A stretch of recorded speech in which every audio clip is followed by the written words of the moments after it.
Le résumé de « Nous sommes nos cerveaux » de l'utérus à Alzheimer de D.F. Schwab, Ph.D., va commencer. Profitez bien. Point clé 1. 1,4 kg contenant 100 milliards de neurones détermine notre vie. Le cerveau est la source de la douleur et du plaisir, de l'amour et de la haine. Il n'est pas seulement responsable de la pensée, de l'apprentissage et des capacités mentales dont nous avons besoin pour travailler. Cet organe réagit à chaque petit stimulus à l'intérieur du corps et dans le monde extérieur. Le pouvoir qu'il exerce sur nos vies est impressionnant. Oui, le cerveau nous contrôle et définit notre comportement. Mais que se passe-t-il si quelque chose ne va pas? Dans le pire des cas, il provoque la folie et nous assaille de pensées intrusives, de voix et de perte de mémoire. Historiquement, le cerveau a été comparé à un livre contenant toutes les réponses, à un théâtre, à un orgue d'église et à une machine. En lisant « Nous sommes notre cerveau », vous verrez que toutes ces affirmations ont un certain sens. Cette masse gélatineuse contient tout ce qu'une personne a pensé et vécu, codé et enregistré dans les changements structurels et moléculaires des synapses. D.F. Schwab. Schwab ne se contente pas de nous présenter une théorie ennuyeuse. Il nous explique qui nous sommes et pourquoi nous sommes ainsi. Nous sommes notre cerveau. En étudiant les troubles, nous apprenons comment le cerveau fonctionne normalement. Malheureusement, nous ne pouvons toujours pas guérir certains d'entre eux, mais nous en sommes plus proches que jamais et nous disposons d'informations qui, dans un avenir proche, seront testées pour le traitement des patients. Et qui sait, peut-être pourrons-nous bientôt guérir le vieillissement. Par ailleurs, pourquoi croyons-nous en Dieu? Est-ce bénéfique pour nous ou non? L'auteur partage son point de vue et donne des exemples des deux camps. Dans ce résumé, vous découvrirez si le genre et l'orientation sexuelle sont prédéterminés ou s'il s'agit d'une question de choix, et vous examinerez de plus près la relation avec les parents. Un autre accent crucial est mis sur l'autisme, la schizophrénie et la démence. Y a-t-il quelque chose de positif dans le fait d'être atteint d'un trouble? Les personnes autistes prouvent que l'on peut avoir des talents même si l'on est limité dans son comportement social. Le coup de foudre existe, mais le choix du partenaire n'est pas aléatoire. Le cerveau programme tous nos choix. Point clé 2. Le bébé participe activement à l'accouchement et accélère le processus. Nous venons tous au monde de la même manière. Il est fort probable que votre vie ait commencé à l'hôpital où votre mère a accouché après des heures de souffrance. Au moment où son corps a senti qu'elle ne pouvait pas fournir à son enfant une alimentation suffisante, le taux de sucre dans le sang du bébé a diminué. Après cela, les cerveaux de l'enfant et de sa mère ont sécrété de l'ocytocine pour faciliter le déroulement de l'accouchement. Il est intéressant de noter que le moment le plus propice à l'accouchement est la nuit ou le matin, car il se déroule plus rapidement et en douceur. Cependant, il arrive que des difficultés nuisibles surviennent pendant l'accouchement, qui peuvent causer des dommages au cerveau et entraîner de nombreuses maladies. Les neurobiologistes ont récemment découvert que la schizophrénie est une anomalie génétique. La perte de connexion entre les cerveaux de la mère et de l'enfant peut donc être considérée comme un symptôme. Un bon environnement n'est pas un luxe, c'est une nécessité. R. Volheim. Historiquement, les hommes ont dû protéger physiquement leur famille. Le patriarcat s'est développé précisément à cette époque où nos ancêtres devaient lutter pour leur survie, et cela a profité à l'évolution car ils ont pu se reproduire plus souvent. Toutefois, les mères ont également de la vasopressine, une hormone qui conduit à l'agression maternelle pour protéger les enfants. Les femmes comme les hommes peuvent ressentir des changements dans leur cerveau dès le début de la période de grossesse. Le niveau de testostérone diminue dans le corps des hommes, qui deviennent plus attentionnés. La prolactine dans le corps des femmes provoque le désir de nidification, et les femmes décorent volontiers la chambre du bébé et achètent de jolis vêtements après avoir découvert la grossesse. Pour les mères, ces changements sont permanents, et il n'est pas étonnant qu'elles nous demandent encore d'appeler après un déplacement pour s'assurer que nous sommes en sécurité. Le lien entre un enfant et sa mère est une nécessité biologique pour la survie, stimulée par l'ocytocine. Par exemple, l'ocytocine stimule la production de lait maternel pour nourrir un enfant en bas âge et rend les femmes plus réceptives aux pleurs d'un bébé. Parallèlement, l'hormone augmente pour les deux lorsqu'une mère passe du temps avec sa progéniture.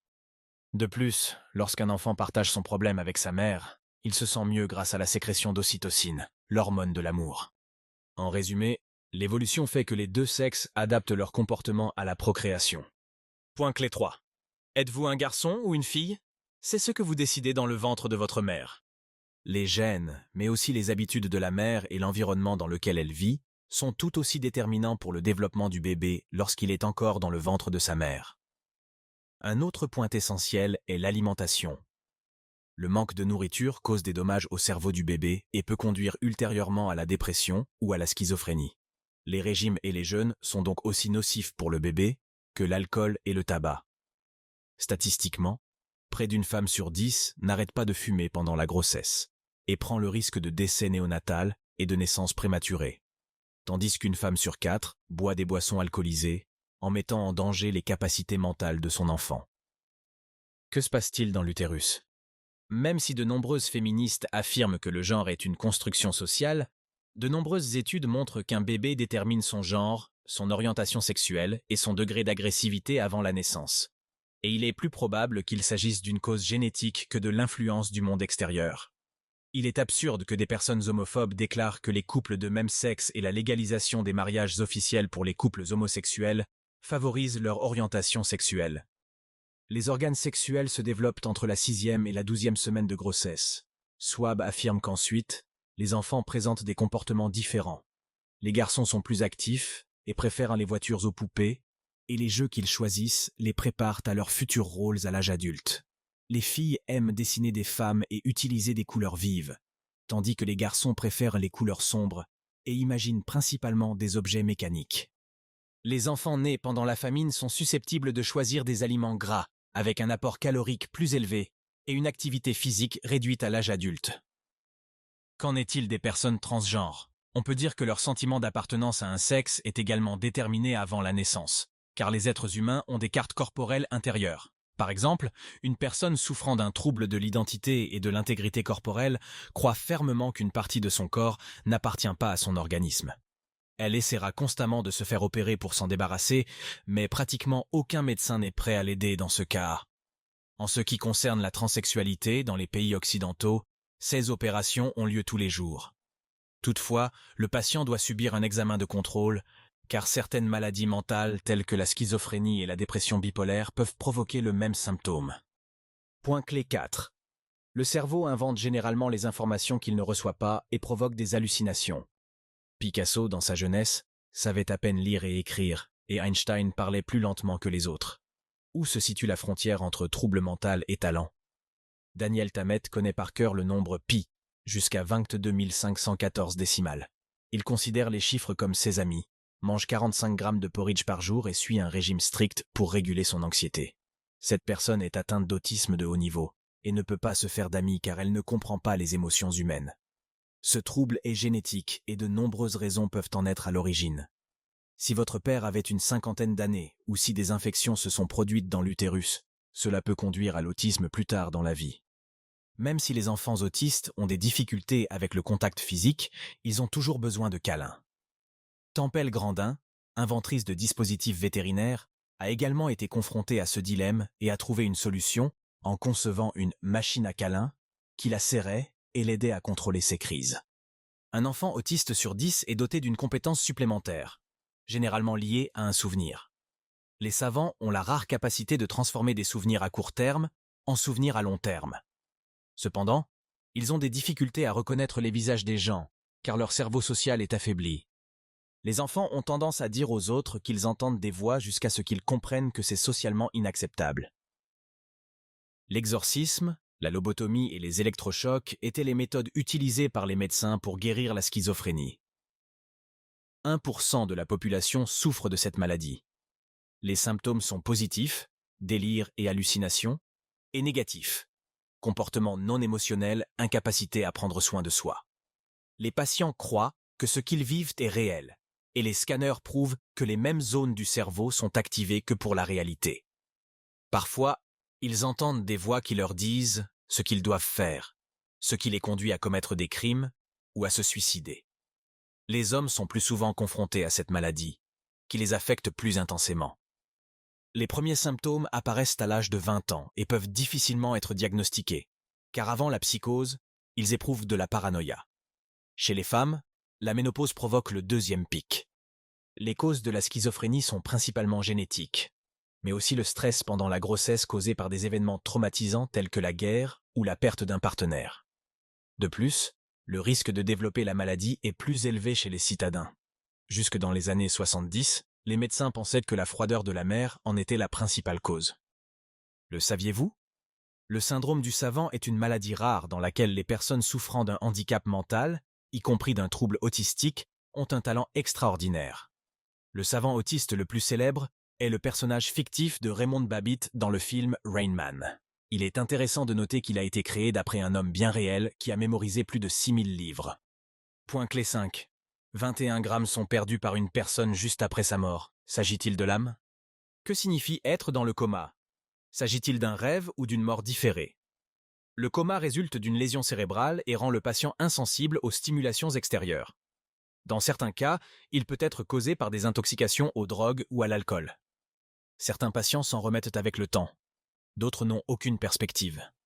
L'état végétatif est un état de l'organisme qui intègre les fonctions nécessaires à la survie, comme le rythme cardiaque et la respiration. Ainsi, lorsque les médecins disent qu'un patient est comme un légume, il est toujours vivant, mais son cerveau est mort. Il peut également tousser, éternuer et ouvrir les yeux. Pour les proches, il est difficile de croire que l'être cher est mort. L'euthanasie est illégale dans de nombreux pays, mais il arrive que des familles passent des années devant les tribunaux pour obtenir le droit de mettre fin à la vie d'un membre de leur famille plongé dans le coma. C'est comme s'il avait été abandonné 2 fois, d'abord par son cerveau, puis par les gens qu'il connaissait, parce que personne ne lui rend visite. Bert Kaiser. En revanche, le syndrome d'enfermement signifie que le cerveau du patient fonctionne encore, et qu'il est conscient de lui-même et de son environnement, mais qu'il est complètement paralysé. Dans la plupart des cas, il ne peut bouger qu'avec ses yeux, et c'est son seul moyen de communication. Jean-Dominique Bauby a écrit ses mémoires en utilisant le clignement des yeux pour décrire la perception de la réalité de son point de vue. Les personnes qui reçoivent des organes transplantés, en particulier des cœurs, deviennent plus spirituelles et croient que la vie a changé grâce à un nouveau lien avec l'organe du donneur. Les gens ont tendance à croire aux incidences spirituelles et préfèrent les explications pseudo-scientifiques à la logique et au raisonnement rationnel. En ce qui concerne les expériences de mort imminente, elles décrivent des expériences similaires comme la lumière dans un tunnel sombre, le fait de voir Jésus ou des parents décédés et des sensations extrêmes de légèreté. Cependant, tous ces détails peuvent être expliqués scientifiquement. Non, la raison n'est pas que l'univers a une mission spéciale pour vous. Il est plus probable que les EMI soient provoqués par un manque d'oxygène, de la fièvre, des situations stressantes ou angoissantes, une crise cardiaque ou des effets de substances chimiques. D'autres causes possibles sont la perte de sang, le coma, la tentative de suicide, la quasi-noyade, l'hyperventilation, la dépression et le LSD. La sensation d'une EMI se produit dans les courts moments où nous nous trouvons entre la conscience et l'inconscience. Par ailleurs, le tunnel n'est rien d'autre qu'une diminution de la circulation sanguine dans l'œil, et le soulagement peut s'expliquer par la sécrétion d'opiacés dans le corps. En bref, la mort imminente n'est pas équivalente à la mort. Point clé 6. Environ 95% des Américains croient en Dieu, mais seulement 50% croient en l'enfer. La question n'est pas de savoir si Dieu existe, mais pourquoi tant de gens dans le monde sont religieux. La majorité de la population est catholique, protestante, musulmane et hindoue, mais il existe plus de 10 000 religions différentes. Les communistes l'appelaient l'opium du peuple. Mais à quel point se trompaient-ils? Il est intéressant de noter que nous sommes spirituels dans une certaine mesure, même si nous ne revendiquons pas de croyances spécifiques. Notre famille et notre environnement ont laissé des informations dans le cerveau au cours des premières années, et nous nous y sommes adaptés de la même manière qu'à une langue maternelle. Richard Dawkins, célèbre biologiste évolutionniste, affirme que les enfants sont affectés par leurs parents religieux parce qu'ils ne peuvent pas faire preuve d'esprit critique. Lorsqu'une personne a une illusion, elle est considérée comme folle. Lorsque des millions de personnes ont la même illusion, on parle de religion. Richard Dawkins. La religion présente donc de nombreux avantages. Elle nous aide à tisser des liens avec les autres.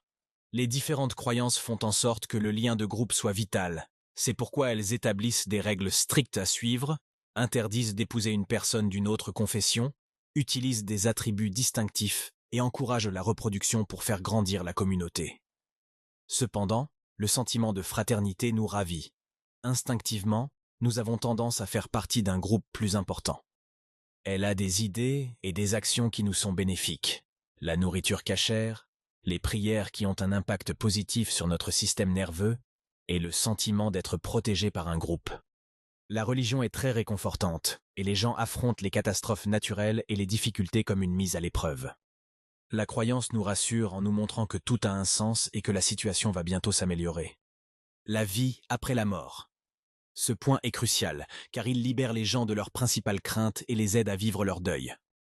Les gens ont tendance à utiliser la religion comme mécanisme d'adaptation dans les situations difficiles. En général, la religion est associée à la bonté et à l'humanité, mais cela ne signifie pas que les athées sont purement méchants. Ils partagent les mêmes valeurs. En revanche, certaines religions ont des traditions et des cultes qui n'ont aucun lien avec l'humanité. En 2007, des squelettes d'enfants ont été découverts à Mexico. 24 enfants ont été cruellement assassinés pour être sacrifiés à Tlaloc, le dieu de la pluie. Un autre exemple est l'excision, une opération dangereuse censée aider les femmes à contrôler leurs désirs sexuels. Elle tue des milliers de filles chaque année, et celles qui survivent souffrent pendant les menstruations, les rapports sexuels et même la miction. Certaines religions justifient les mauvais traitements infligés aux femmes. Les femmes sont considérées comme impures pendant leurs règles et peu de temps après, et cela n'a aucun sens rationnel. Le saviez-vous? La pratique du yoga et de la méditation a un effet positif sur notre système nerveux, car elle aide à produire de la mélatonine, l'hormone du sommeil, et à réduire le cortisol. Point clé 7. Le gène ApoE4 peut provoquer la maladie d'Alzheimer à un âge avancé. Si la vie est un processus de développement progressif, la maladie d'Alzheimer est une maladie qui provoque un processus inverse. Une personne perd lentement la capacité de vivre normalement et de prendre soin d'elle-même. De plus, la personne perd peu à peu sa personnalité. La maladie a quelque chose en commun avec le vieillissement, car elle est plus susceptible de se manifester lorsque vous êtes plus âgé, et elle présente des altérations cérébrales similaires. Cependant, une personne peut développer la maladie à un âge plus jeune et passer le reste de sa vie à lutter. Les premiers symptômes sont la perte de mémoire ou un comportement inapproprié. Ronald Reagan, septuagénaire, est devenu président des États-Unis en 1981 et a annoncé qu'il quitterait son poste s'il était atteint de la maladie d'Alzheimer. En 1984, les premiers symptômes de la maladie sont apparus. Mauvaise utilisation des articles et des pronoms, pause plus longue dans ses discours et diminution de la vitesse d'élocution. En 1994, il avoue publiquement qu'il est atteint de la maladie d'Alzheimer. Selon le docteur Barry Resberg, tous les patients présentent des lésions cérébrales similaires et passent par des stades similaires. 1. Fonctionnement normal. 2. Vous semblez normal, mais vous trouvez que votre travail est exigeant et difficile à maintenir. 3. Vous n'arrivez plus à faire face aux situations difficiles au travail et vos collègues le remarquent. 4. Vous avez du mal à gérer vos finances. 5. Vous n'arrivez pas à vous décider sur le choix de vos vêtements. 6. Vous avez besoin d'aide pour vous habiller, vous doucher et même aller aux toilettes. 7. Vous perdez votre vocabulaire et n'utilisez plus que quelques mots. Vous ne pouvez plus marcher, vous asseoir et sourire. À la fin, vous ne pouvez même plus tenir votre tête comme lorsque vous étiez un nouveau-né. Que faire pour prévenir la maladie d'Alzheimer? Vous pouvez réduire les risques en maximisant l'activité cérébrale, par exemple en parlant des langues étrangères, en faisant des études, en exerçant un emploi stimulant et en stimulant votre réflexion et vos activités physiques, même lorsque vous êtes âgé. Le nombre de patients souffrant de la maladie d'Alzheimer doublera probablement au cours des 30 prochaines années. Le vieillissement est un processus inéluctable. La mort aussi. Cependant, il y a des moments où l'on ne vit plus et où l'on existe en souffrant quotidiennement de douleur, d'humiliation ou de dépression. L'euthanasie est le droit de décider du moment où l'on met fin à sa vie, et elle est désormais possible dans plusieurs pays pour les patients souffrant de diagnostics spécifiques, notamment de démence. Conclusion du résumé. Les gens croient souvent que nos sentiments, nos désirs et notre amour se trouvent dans notre cœur. Or, ils se trompent. Votre personnalité, avec ses peurs, ses rêves, ses ambitions et ses passions, est basée dans votre cerveau, tandis que le cœur pompe le sang pour faire fonctionner votre corps. Même si vous sentez votre cœur battre plus vite, lorsque vous regardez l'être aimé, ou lorsque vous vous rendez à l'entretien pour le travail de vos rêves, votre cœur ne réagit qu'aux ordres du cerveau. Vous êtes né avec un cerveau unique qui peut être comparé à un ordinateur ou à une machine. Mais il n'existe aucune association qui suffirait à couvrir toutes les tâches que votre cerveau accomplit chaque jour. Lorsqu'un bébé est dans l'utérus, de nombreux facteurs influencent le développement de son cerveau, notamment les gènes, l'alimentation, le mode de vie de la mère et son environnement. Les deux parents créent un lien spécial avec l'enfant, mais le lien maternel est plus fort et demeure pour le reste de notre vie. Entre la 6e et la 12e semaine de grossesse, le bébé décide de son sexe, de sa sexualité et de son niveau d'agressivité. Peu après la naissance, nous apprenons notre langue maternelle et sommes influencés par la religion si nos parents partagent leurs croyances avec nous. Dans le cas de facteurs génétiques et de l'impact néfaste de l'environnement, nous pouvons développer des maladies qui affectent notre cerveau au stade prénatal et ultérieur de notre développement. Pour éviter les conséquences négatives, veillez donc à prendre soin de votre santé, à consulter régulièrement un médecin, surtout en cas de symptômes, et à adopter un mode de vie sain pour vous sentir mieux. Essayez ce qui suit. Vérifiez dans votre famille si des membres de votre entourage souffrent de maladies mentales afin de vous assurer que vous n'êtes pas à risque. Si vous prévoyez d'avoir un enfant, assurez-vous de suivre toutes les recommandations pendant la grossesse afin d'offrir à votre enfant les meilleures conditions de développement. Commencez un nouveau passe-temps qui vous aidera à stimuler votre cerveau, comme apprendre l'italien ou jouer aux échecs. Résumé fini. Prenez le temps de l'évaluer afin que nous puissions vous aider à vous développer de la meilleure façon possible.